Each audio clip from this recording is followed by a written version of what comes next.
Class లో December prelims mains కొత్త class start అవుతుంది. ఈ నెంబర్ కి కాల్ చేసి రిజిస్టర్ అవ్వండి. లిమిటెడ్ సీట్సే ఉన్నాయి.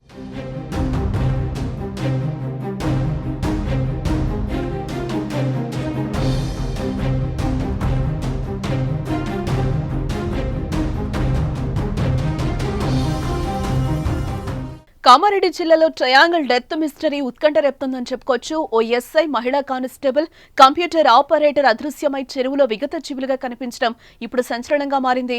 అసలు ఎస్ఐ, కానిస్టేబుల్, కంప్యూటర్ ఆపరేటర్ మధ్య ఏం జరిగింది? వారు ఆత్మహత్య చేసుకున్నారా? హత్య జరిగిందా? దీని వెనుక మిస్టరీ ఏంటన్నది అంతు చిక్కడం లేదు.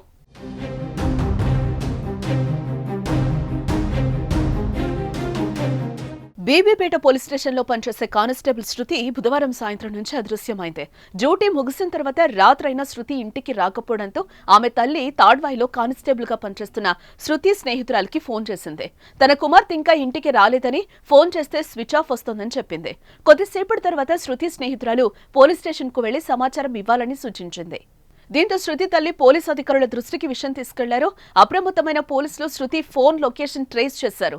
44వ జాతీయ రహదారి వెంబడి ఉన్న అడ్లూరు ఎల్లారెడ్డి పెద్ద చెరువు వద్ద ఫోన్ సిగ్నల్స్ ఉన్నట్లుగా గుర్తించారు. పోలీసులు అక్కడికెళ్లి పరిశీలించడంతో శృతి ఫోన్తో పాటు బిక్కనూరు ఎస్ఐ సాయి కుమార్ కారు, చెప్పులు, బీబీపేట గ్రామానికి చెందిన నిఖిల్ అనే వ్యక్తి చెప్పులు, ఫోన్ కూడా చెరువు ఒడ్డున కనిపించాయి. చెరువులో గాలించగా శృతి, నిఖిల్ మృతదేహాలు లభ్యమయ్యాయి. కానీ ఎస్ఐ జాడ కనిపించలేదు. అయితే గురువారం ఉదయం ఆ చెరువులోనే ఎస్ఐ మృతదేహం బయటపడింది.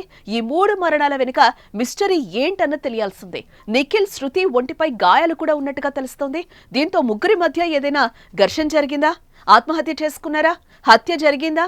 అన్న కోణాల్లో పోలీసులు దర్యాప్తు చేస్తున్నారు.